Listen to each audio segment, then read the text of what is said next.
as I have completed my college career, I've got a lot of presentations and a lot of papers stacked up on my Google Drive. And they're just gonna sit there for fucking ever. So I'm filing through my history, seeing, like, is there anything here that I could work with?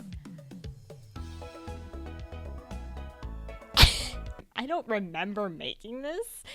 I don't even know what class this could have been with. I'm assuming it was an upper elective class. I had to knock out a credit. So you know what? Hell yeah. The racial conflicts of Planet of the Apes. In 1964, the Civil Rights Act had established a place in history which prohibited the discrimination of an individual due to their race, color, gender, or religion. This act changed how employers had control over their businesses, job opportunities for minorities, and ultimately was the biggest act that changed the United States forever. 4 years later, the first Planet of the Apes movie was released in theaters. In this presentation, I will be advocating how racial issues and fears that were present in the 60s were showcased during the initial release of the first film. And adding to this, we'll slightly touch on how the initial allegory, this is the word I can't pronounce. Things are starting to, like, you know when, like, you start, like, naming things from the past when you talk to someone who has, like, dementia, things, like, start coming back to them. It's like, oh, right, you know, the war. I'm like, remembering. First of all, I'm looking at this, and it looks like a very poorly constructed portfolio. It really sounds like I made this in high school. And it's really embarrassing because this is for a college class. Please take this with a grain of salt. It could have been freshman year. It could have been last semester. I don't know. But it was not one of my core classes. Okay? It was something fun to fill a credit. It's like when people take woodworking who are, like, going into, like, dentistry. So, like, I don't know. Like, we ball, right? Science fiction captures the complexity of race, a subject that is multidimensional. From racial discourse in Planet of the Apes. Okay, so once again, things are clicking. At the surface, the Planet of the Apes movie tells a role reversal story where humans were treated like animals and what animals would do if they gained our awareness and knowledge capacity. These films gained popularity due to this concept being a possibility and gave people something to contemplate. I have to move this because I need to read this side. In Alan Mandy's racial discourse, he points to Western science and how apes are simultaneously like and unlike human beings. The only thing that separates us truly are nature and civilization.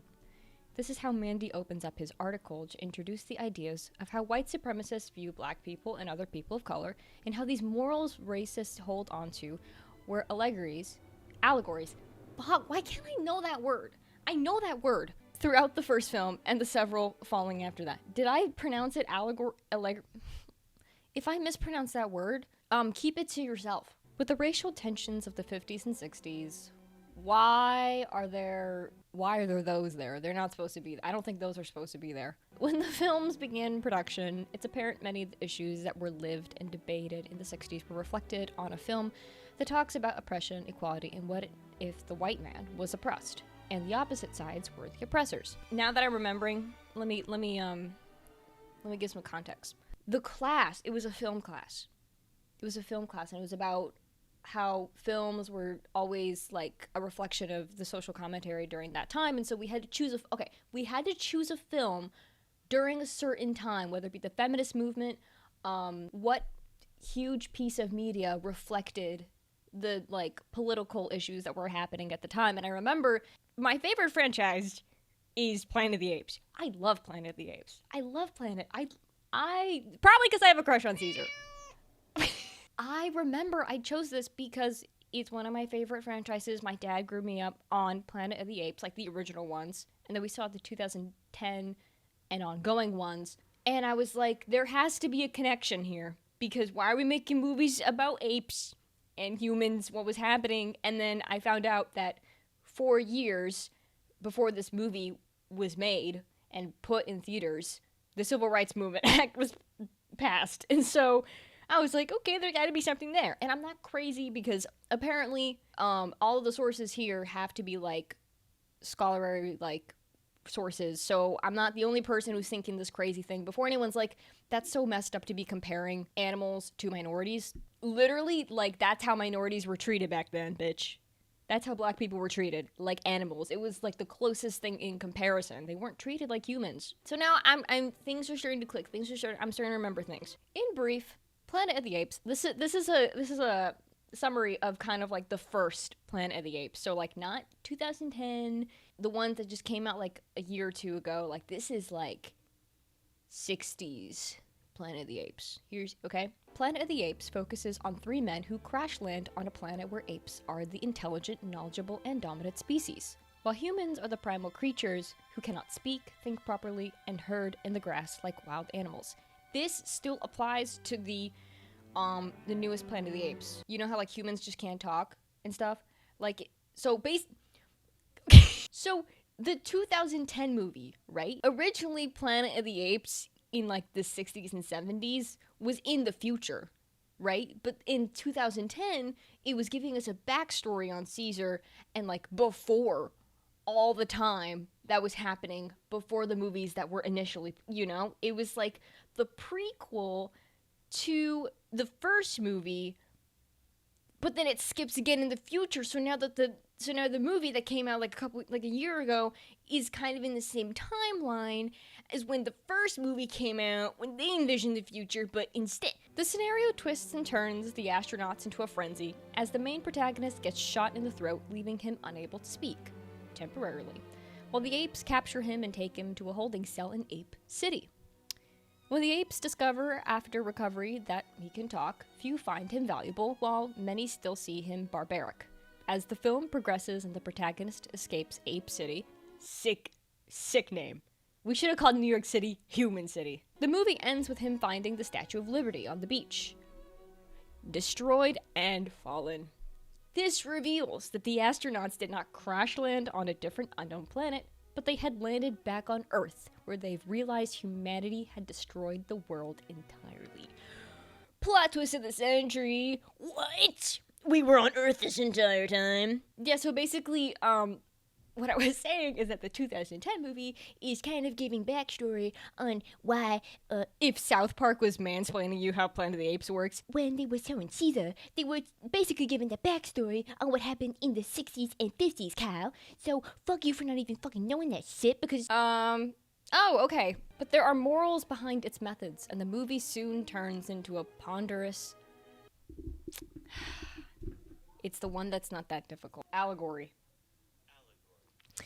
That frequently preaches even more than it entertains. To quote from the Courier... Oh, what's that? How do you pronounce that one now?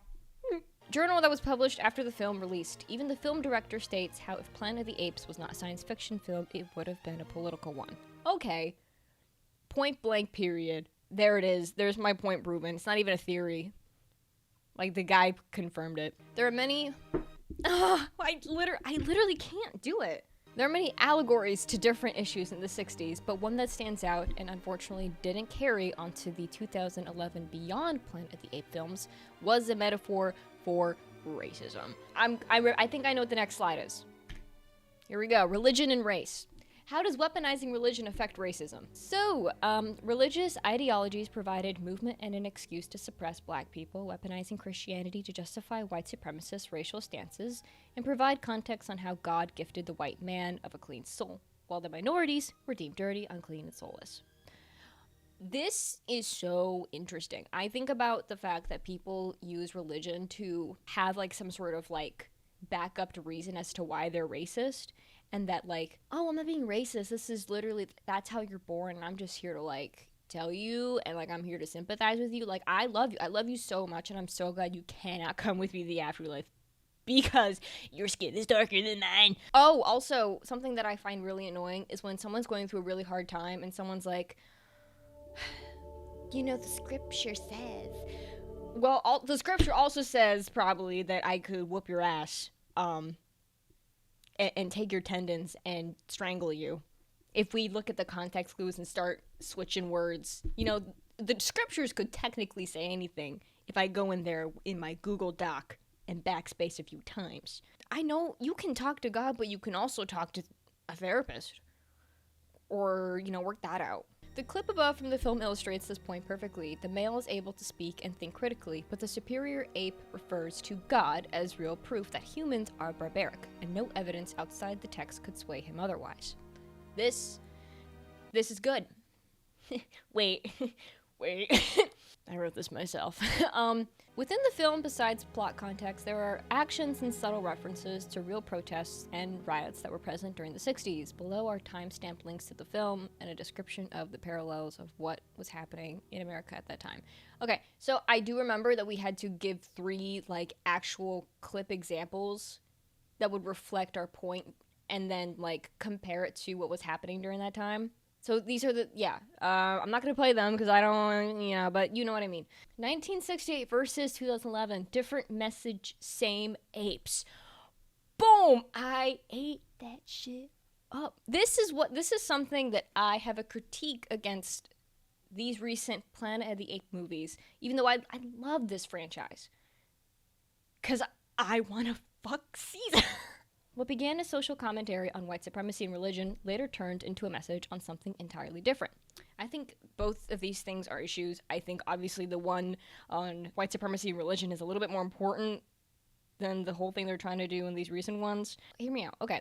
In 2011, Rupert Wyatt, hopefully that's how I say it, directed a reboot of Schaffner's films, where we learn about the origins of how apes began to gain consciousness through animal testing substances. Instead of being a metaphor for racism or weaponizing religion, the film focuses on the ethical issues present in today's biopharmaceutical industry.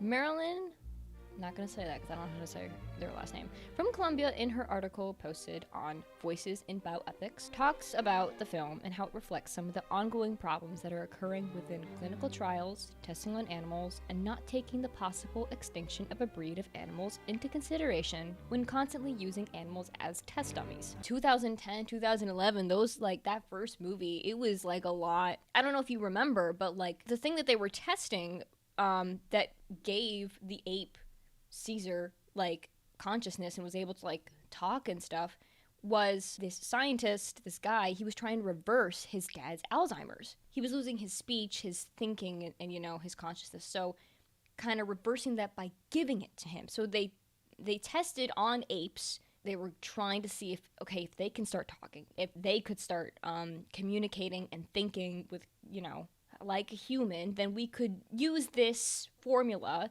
that we've created to reverse Alzheimer's.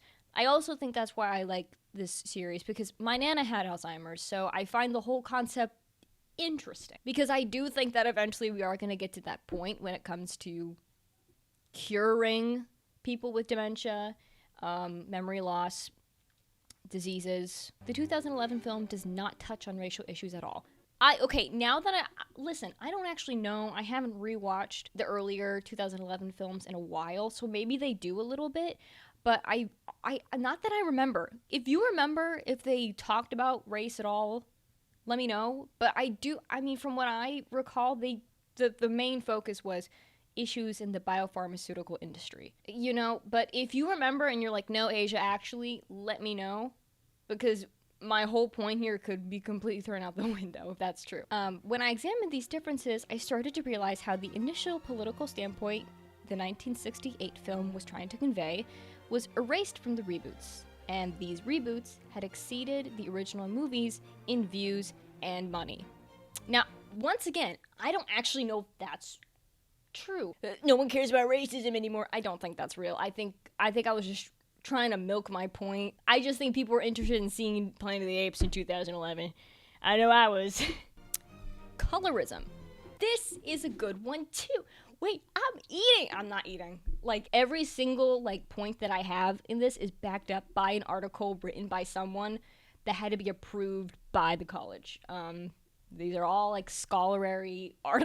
Nothing here is new. Colorism, class in the ape kingdom. Visually, there are many hints to the racial hierarchy that was emphasized during the 60s. In the ape kingdom, the lighter-skinned orangutans were the highest rulers of the society. Middle class were brown chimpanzees, and darker-colored apes were at the bottom of the barrel. This level of hierarchy does transfer even in the 2011 as so forth reboots. Okay, wait. So I contradicted my last point, I guess, in that me and those orangutans had the same bob, though. Look at that. Me and that middle ape. Wait, that's me. That's me. Fucked, I'm chopped. The one on the left, that's literally what my bangs looked like 2 weeks ago when my mom cut them way too short. I look like a Victorian child. Fuck. So, wait. Hold on. Maybe we're still maybe racism's still real. Caesar, the main ape protagonist, may not be a light-skinned orangutan, but the antagonist is a darker shaded gorilla. All the, like, I mean, they do that with films anyway. Like, usually, like, the villain is, like, in dark purple or, like, red or whatever. But, like, it's still, I think maybe they were still trying to pay homage to the original ones. But I don't know if they, I mean, I don't know. I don't know. I'm gonna get cooked in the comments. People would be like, it was obviously, the 2015 one was obviously a metaphor for racism when the apes fought against, when it became ape against ape, because racism is not a human quality, it is also an ape quality. These constant visual hints serve my point on how Planet of the Apes was set to serve a racial metaphor of the 60s, and how using science fiction was a key element in communicating this message to American people. Okay.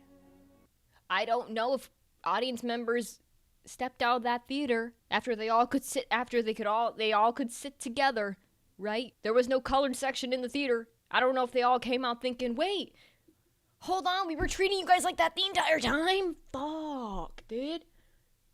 Oh, God, thank God for that Civil Rights Movement Act passed a couple years ago, right? You know what? I'm gonna prove my allyship. Take a sip of my water. Take a sip, man. Like, I don't think they were fucking doing that in the 60s. My cited works. Those are all my references. See? Old Dominion universe. Like, you'd think after a college education I could pronounce words. Yeah, that was the racial conflicts of Planet of the Apes.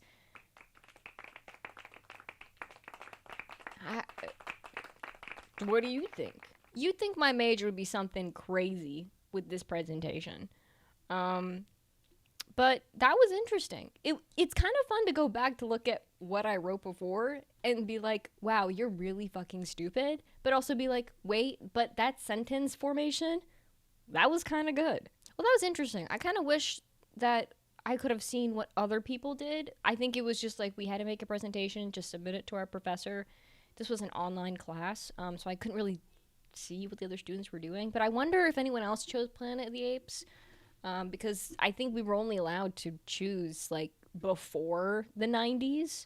Backing up the statements was really hard because a lot of the things that I was going off on really just came from, like, it looks obvious. Like, this is what I'm thinking. This is my theory, because the whole, like, hierarchy, like, it's there, right? Like, the people at the top of the pyramid, the apes are all light-skinned, and then, like, the ones who have to go fight in the war and, like, have to, like, build all these things are, like, darker-skinned apes. Like, that isn't, from what I knew at the time writing this, there wasn't really, like, any explanation from the director that I could find. I could be so wrong. There probably is, and I'm just, like, gonna get, like, clocked in the comments. But I was like, I have a point. Please take me seriously. Please let me pass the class. But I must have done pretty well because I do remember getting an A. Because it was an elective, and I was like, what even is going on anymore? Closing statements? If I was an ape in Ape City, I would be privileged. I would not be a blonde bitch, alright? But I would definitely be up there because I am of a paler complexion when it comes to ape hierarchy. So, you know what I mean? Like,